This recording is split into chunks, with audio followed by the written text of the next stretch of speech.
Cerita motivasi kedua, orang optimis dan penuh harapan.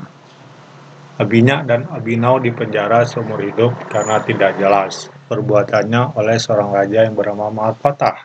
Abinau sudah putus asa dan berpikiran dia akan mati dan membusuk di penjara. Sedangkan Abinyak selalu optimis dan penuh harapan dan selalu berpikir agar dia bisa keluar dari penjara. Setelah tahu sang raja sangat menyukai ayam jago, maka Abinyak punya ide cemerlang. Apakah ide cemerlang Abinyak tersebut? Abinyak mencari ide agar bisa dipertemukan dengan sang raja. Kepada sipir penjara, Abinyak menyatakan, "Tolong sampaikan kepada raja kalian yang menyukai ayam jago. Saya bisa mengejarkan ayam jago sang raja untuk berbicara."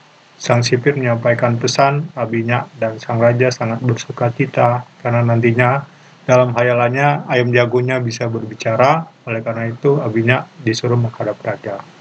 Setelah menghadap raja, raja mengatakan, "Apa benar kamu bisa mengajarkan ayam jagoku berbicara, wahai Abinyak?" "Ya, Paduka, saya bisa mengajarkan ayam jago Paduka berbicara dalam waktu 1 tahun." Akhirnya raja setuju. Abinyak mulai keesokan harinya dari pagi sampai sore hari setiap hari mengajarkan ayam jago sang raja. Suatu saat Abinyak berkunjunglah dia ke penjara menemui Abinau dan bercakap-cakap. Dan Abinau menanyakan, apakah dia bisa mengajarkan ayam jago raja berbicara?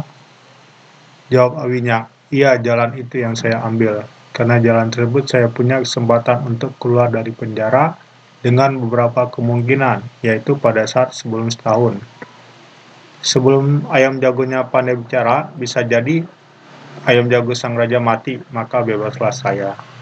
Bisa jadi kemungkinan kedua, bisa jadi sebelum setahun ini sang raja mati, maka bebaslah saya. Kemungkinan ketiga, bisa jadi sebelum tahun ini saya yang mati, maka bebaslah saya, tidak mati di penjara. Bisa jadi setahun setelah saya ajarkan ayam jago, raja bisa jadi berbicara." Yang kelima, jika semua kemungkinan tersebut tidak terjadi, minimal saya sudah berusaha dan dalam setahun saya tidak di penjara. Demikianlah orang optimis dan penuh harap selalu mendapat jalan keluar dengan berbagai kemungkinan. Terima kasih.